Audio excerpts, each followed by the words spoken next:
Hello అందరికీ welcome to Jashwitha stories. ఈరోజు chicken fry చేస్తున్నానండి. ముందుగా ఆనియన్స్, టమాటా, పచ్చిమిర్చి కట్ చేసుకొని పెట్టుకోవాలి. తర్వాత కడాయిలో ఆయిల్ వేసుకొని ఆనియన్స్, టమాటా, పచ్చిమిర్చి, కరివేపాకు వేసుకొని ఫ్రై చేయాలి. ముందుగా వాష్ చేసుకున్న చికెన్ని దాంట్లో వేయాలి. వేసిన తర్వాత దాంట్లో కొంచెం పసుపు, ఉప్పు వేసి మగ్గనివ్వాలి.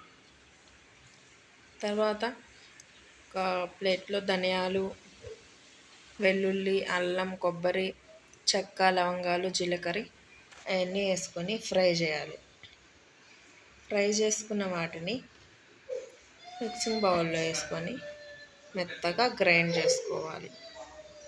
గ్రైండ్ చేసుకున్న పౌడర్ని చికెన్ మగ్గిన తర్వాత చికెన్లో వేసుకొని బాగా కలుపుకోవాలి.